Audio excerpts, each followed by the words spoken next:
नमस्कार वेलकम करुच्ची मो channel Sanvika world को। आज मु बनैबी पोटल आलू तरकारी। तो पोटल आलू तरकारी पाई आपण पोटल को जो भली शेप्रे काटी पारिबे। मु एठी देखंतो केमती काटिची।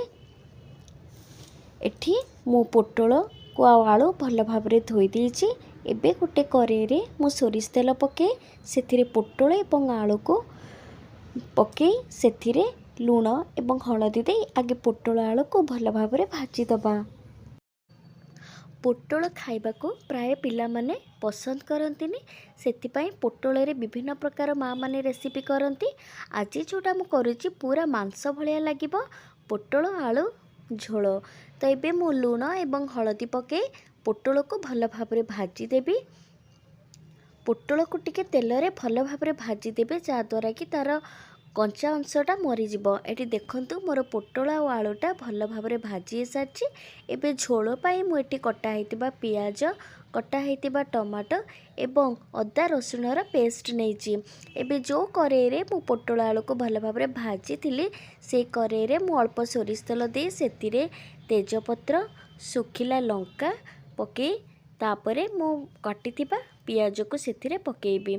पियाजटा भल भाबरे टिके भाजी होला परे सेतिरे टमाटो पके पुणी थरे ताको भल भाबरे भाजिबे एवं सेतिरे आपण जो मसला सब रखिथिबे जेमति कि लंका गुंड, हलदी गुंड, जीरा गुंड, धनिया गुंड ए सब मसला को पके आपण भल भाबरे कसिबे। पियाजटा और टमाटो भल भाबरे तेल रे मिक्स होला पर्यंत आपण जे कोनोसी भी मसला पकांदो, मीट मसला एवं चिकन पाउडर निहाती पकेबे तार बास्नाटा भल भाबरे आसीबो। मु एठी अदा रसुण पेस्ट पके पुणी थरे मसला को भल भाबरे कसिबे। आपण जे कोनोसी झोल करंतु भल भाबरे कसिबे निहाती, कारण नहने रसुणर कंचा बास्नाटा रहिले तरकारी भल लागिबनी।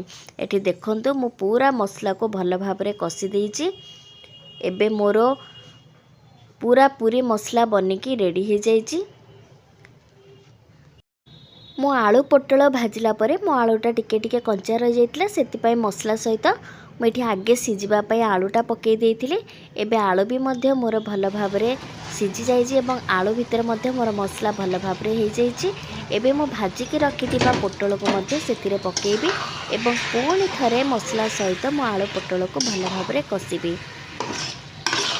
यार बास्ना आपन को पूरा चिकेन मटन रो बास्ना आसीबो। एबे देखंतु मु किछि समय पाए पुणी थरे ढांकुड़ा दे ताको छाड़ी देबी। एबे देखंतु मोर आलू एवं पोटल देहरे मध्य मसला भल भाबरे पसी जाइछि। एबे मु पानी गरम करिके रखिथिली, से गरम पानी आपण जेतिकी झोल खाइबे सेतिकी पानी देबे। तो एठी मु पानी भल भाबरे देई देइछि। पुणी थरे स्वाद अनुसार अल्प टिके लूण पकेइबी एवं किछि समय ताको फुटिबा पई छाड़ी देबी। एबे देखंतु मोर पानी भी भल भाबरे मरी सारलाणी एवं पोटल आलू झोल बनिकी रेडी हो सारलाणी। एबे ता उपरे मु टिके कटा जाइतिबा धनिया पत्र पकेई देबी एवं टिके गरम मसला ता उपरे पकेई देबी। एबे मोर मसला दिया पोटल आलू झोल बनिकी पूरा पूरी रेडी हो जाइछि। थरे ए उपाय रे घरे बनेकी देखंतु ना।